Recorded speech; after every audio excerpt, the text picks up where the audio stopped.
Welcome everyone to our teen dating violence campaign this month. My name is Merly. I'm here with my coworker Natasha.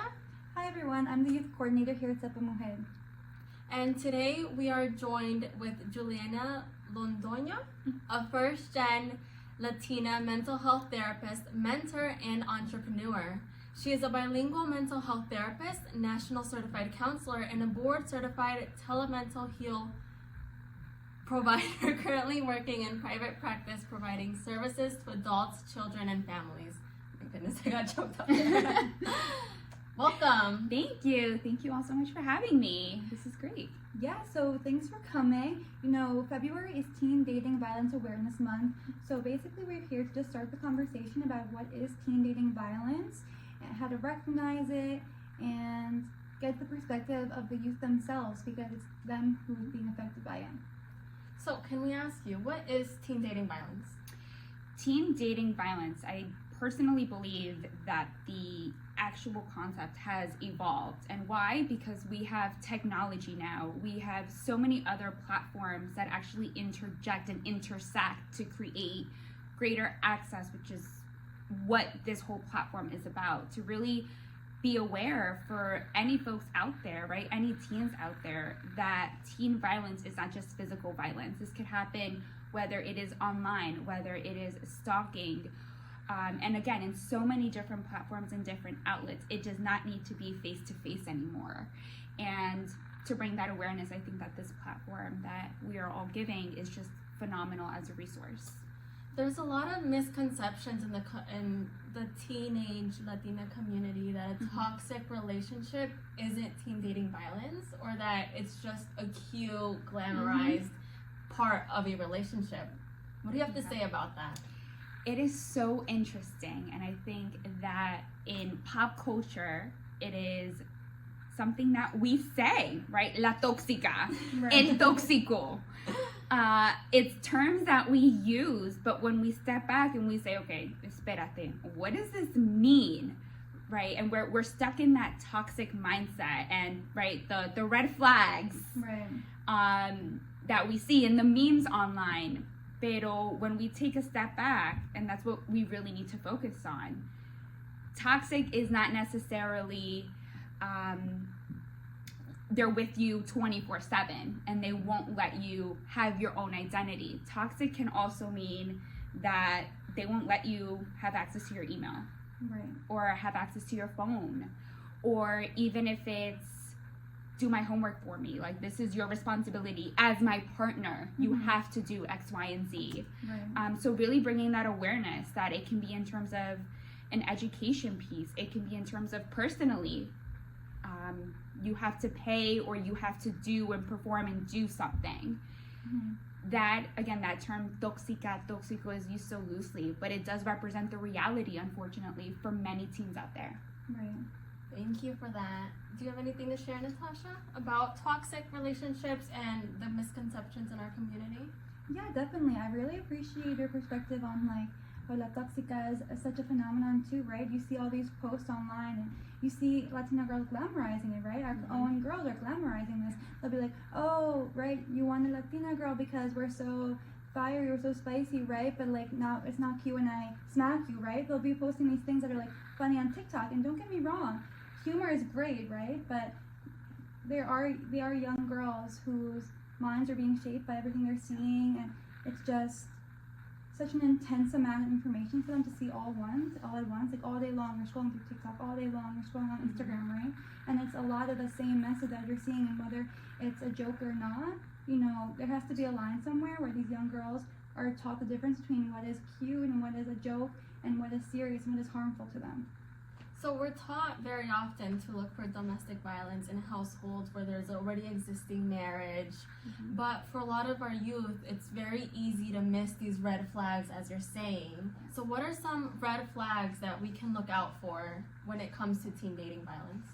Sure, absolutely. I think a lot of the red flags and things to be aware of. When is your identity no longer your identity? When am I no longer myself and I only exist because of someone else, or I am giving someone my full happiness, my full self-worth is dependent on someone. Those are one of the best signs, I would say, that it is probably an unhealthy relationship, and that it can lead to any type of teen dating violence. So if you're in a position of, I can't do something and I'm fully dependent on someone else, or if they're, again, whether it's controlling finances, social media, social pressure, not respecting boundaries, not being mindful of consent, not talking about consent openly, right? All of these things can lead to, at some point, right, those red flags that can actually turn into dangerous situations. Right. So I've heard of a lot of girls willfully sharing their phone passwords or social media passwords with their boyfriends. Even their locations, which is something that maybe people think isn't as serious as sharing your password, but it really can be, I think. Sharing your location. Yeah, so where do you draw the line between, okay, we're just keeping each other safe, to where now I'm controlling my partner, this other individual in a relationship? Yes, absolutely. And to your point, right, of location, as women, I think too, in the society that we live in, unfortunately, it's always good to a certain degree to have that protection. But what you're saying is that fine line of, is it I want to openly give you my location, or you are requiring that I give you my location, or como estás diciendo, that they put the location on my phone and yo ni me di cuenta, like I didn't even notice, and you're following me, right? And then maybe it's a text of, oh, I see you're here, but you said you're over here, how long are you gonna be there? Exactly. So I think that, again, was it my choice? Do I have a voice? Do I have the say? Because ultimately, if it is for protection, you can give your location to a friend, to a mentor, to a parent, to an older sibling.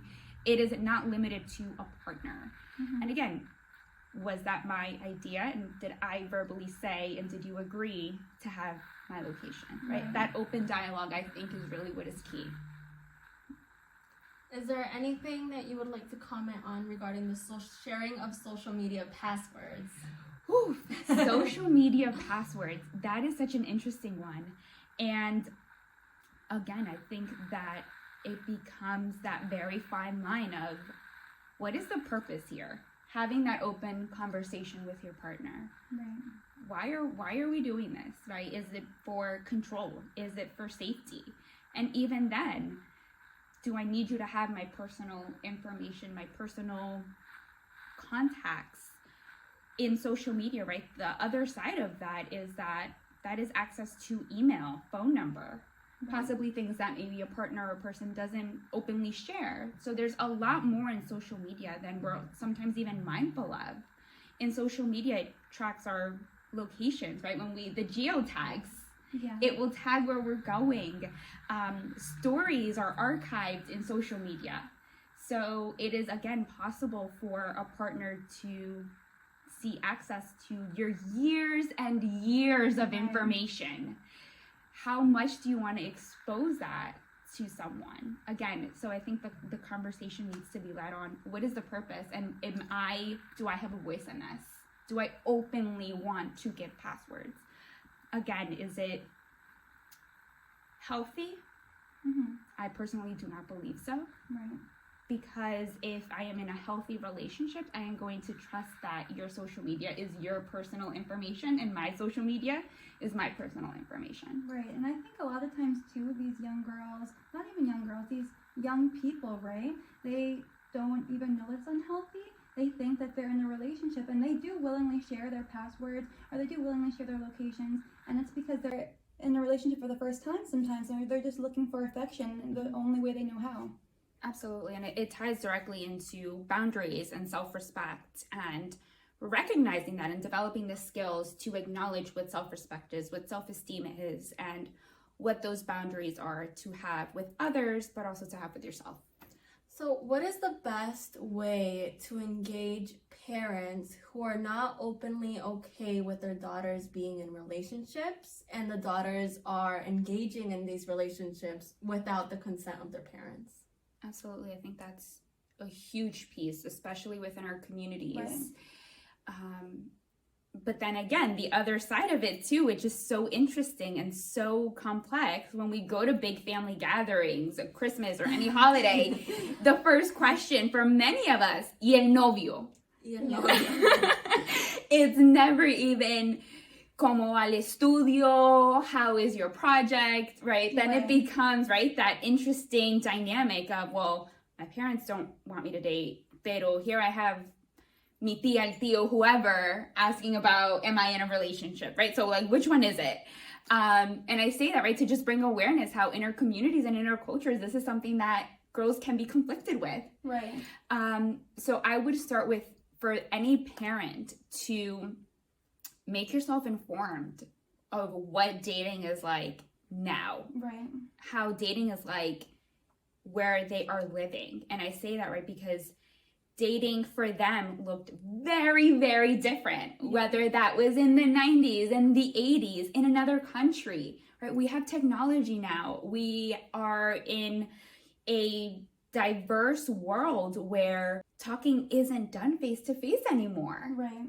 It is mainly done online, texting, Snapchat, I mean, you name it, right? We have online dating, right? So even making parents aware of, hey, certain platforms, there are age restrictions.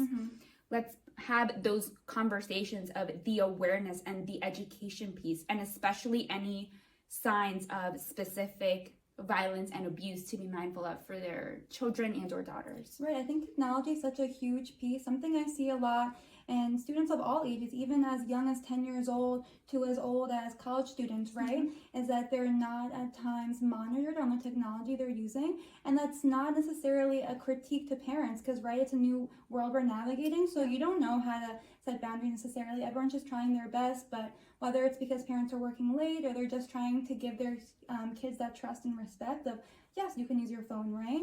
If you're on the phone at all hours of the night with your significant other, this is something you're thinking is normal, right? And you're at such a young age that it just can develop into different habits.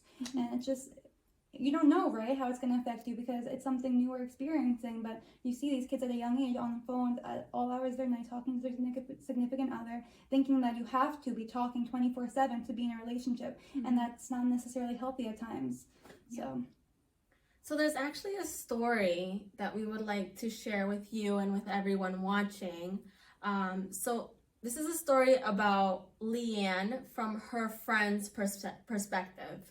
So she met a young boy around the age of 17. He was the first boy that showed a true, genuine interest in her. She was so thrilled. She wanted to know what it was like to have a boyfriend. It was her first time being in a relationship. But her friends thought he was bad news. They knew this was not going to go anywhere positive. And soon enough, they did start to see that she was stopped hanging out with them.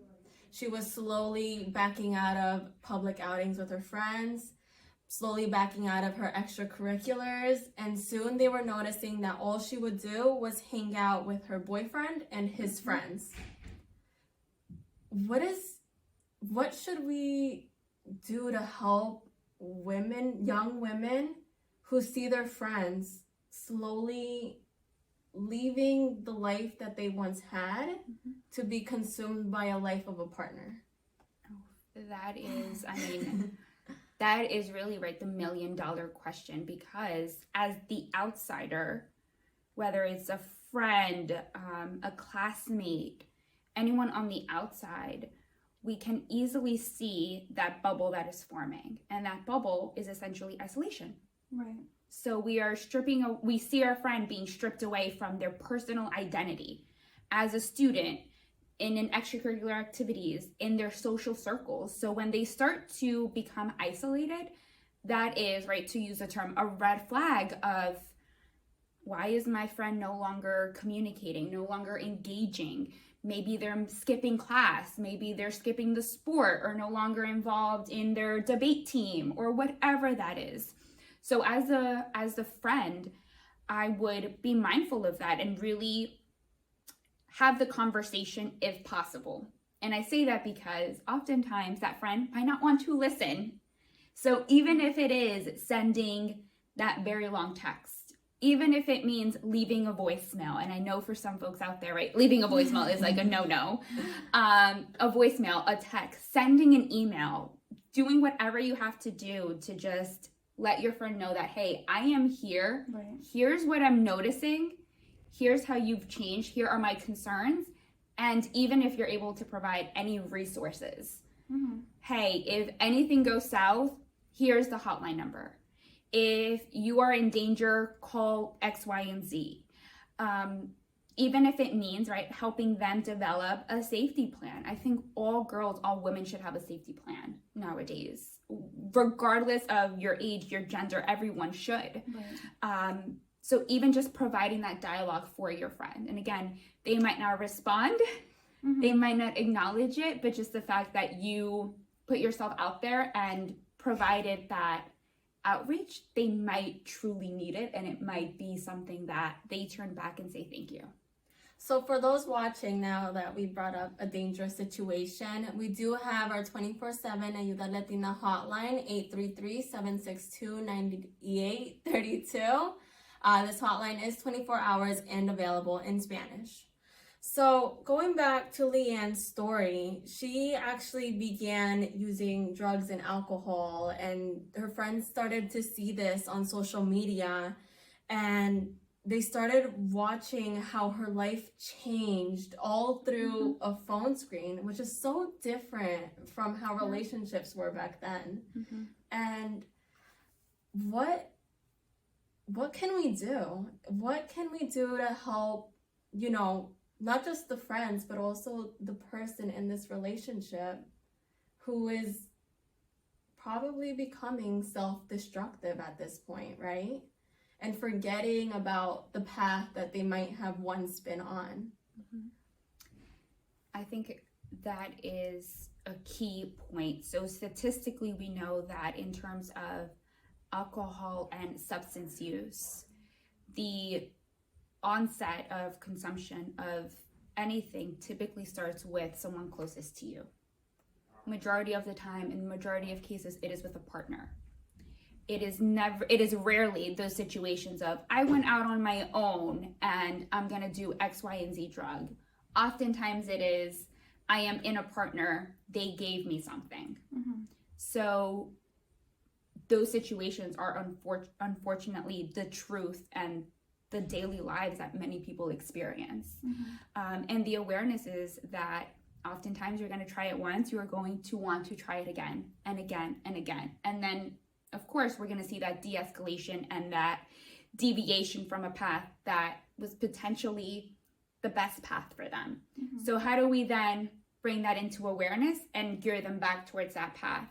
I think, again, it involves so many different areas, whether it's community resources, whether it's Alcoholics Anonymous, whether it is at school, whether it is interventions with friends, whether it is bringing in parents. It can be so many different areas, and ultimately, the more support, the better. Right. Because in the moment, more than likely, that individual will not see it. They will not recognize it. They won't think that they have a problem or that they need support and help. It'll be everyone else, again, seeing that bubble and seeing that isolation.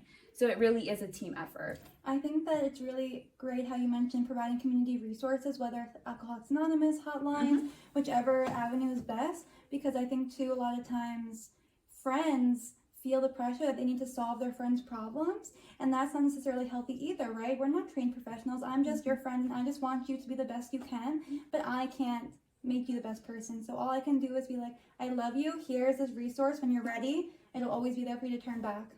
Absolutely. And for the example of Alcoholics Anonymous, as long as it's an open meeting, you could even go with your friend. Yes. They don't have to do that alone. Yes. There are many, again, given reading the guidelines and the structure of any place or any institution or nonprofit, you can even accompany and go with them and show that support. Right. Or maybe it is, hey, I will drop you off and pick you up. Right. That is a huge level of support.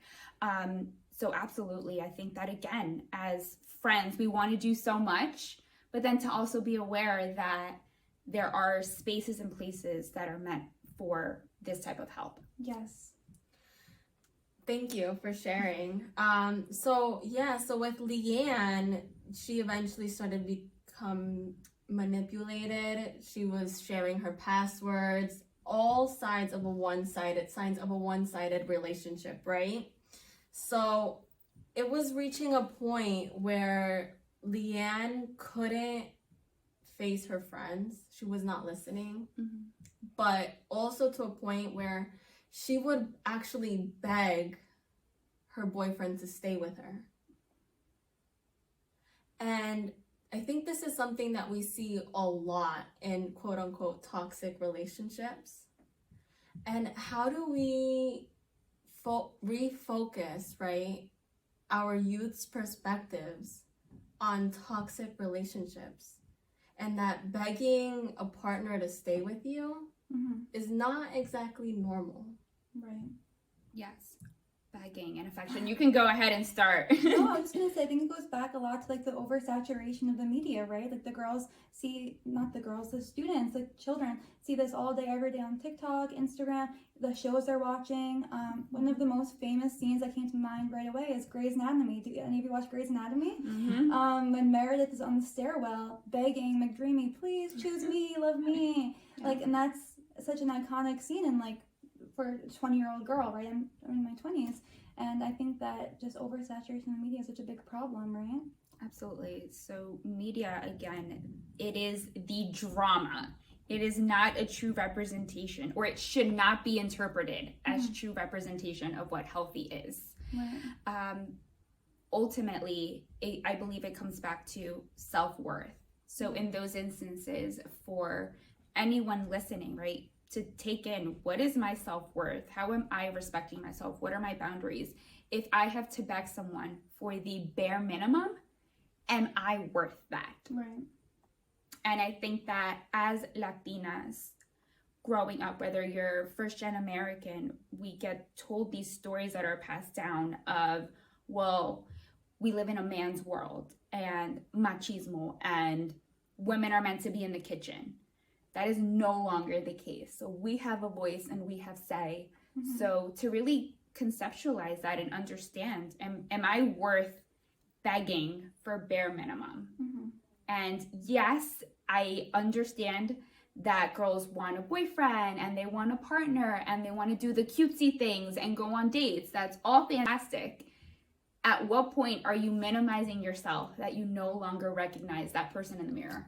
Right, and sometimes I think it might be a good point too, where like parents can start talking to their children, right? Maybe you don't want your kids to date, but whether they're gonna do it or not, it would be great if they could turn to their parents and like tell them, like, I'm having this problem, you know? And then if they have that support from an older person who like really loves them and cares about them, it might be a light that might go off in their head that they need. So like I said, whether you're supportive of your child dating or not, you can't really control them. So it's better to be there for them so you can talk about it and keep them safe than to let them try and figure it out on their own and potentially be in harmful situations. Absolutely. And even if that conversation isn't had with a parent or a caregiver or a legal guardian, it might be that coach. Right. It might be that school counselor. Yeah. It might be that teacher. It might be the tutor. It might be, right, anyone within the school system. It might be someone at a nonprofit. It might be that social worker. It might be the case manager. As long as girls, women, anyone has an open conversation with someone older that can provide resources, I think that is what's most important and the biggest takeaway. So thank you for that. And I think it was so important to emphasize the fact that you said it's not going to be the first time that you talk to them. Right. It's going to be multiple times. So in this specific story, it was 6 or 7 times, but it was 6 or 7 times over the course of 3 years. Yeah. And that's a very long time. That's becoming normal. I see that all the time with young girls, unfortunately. That's almost like an entire high school career. Yeah. 3 years. And so thankfully now she's doing better. She's focusing on her mental health. And I just want to talk to the audience and let everyone know that if you have a story like Leanne's, don't be afraid to share your story. We are opening our doors here at Sepa Mujer at Girls Act with Natasha to hear you and help you become a voice for other teens in this situation. Natasha?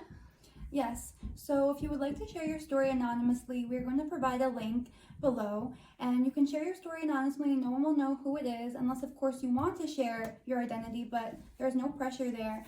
And hearing your story may help someone else recognize that they're in a potentially harmful situation. Like we were saying, sometimes young people don't realize that they're participating in negative behavior. Some people think I'm giving my password because I love him, and they don't realize that that may be dangerous. Or, oh, we're just having fun. Yeah, they're just being, so sometimes you need to be a voice for others. So if you would like to be that person, please feel free to fill out the anonymous Google form. You can always reach out to us as well. Our phone number is 631-980-2555. You can ask to speak to me. I'm Natasha. You can ask to speak to Merly. Anyone here will always listen to you. Additionally, girls, if you would like to be a part of the conversation in another way, we would love to have you come on the podcast with us, where you don't have to talk about your own story, but you can just share your thoughts and opinions, right? You can just share your experiences as a young person living in this world, and we would love to hear you and respect whatever you experience, whatever you've seen, whatever you feel. Thank you for your time today. Awesome. Thank you, everyone.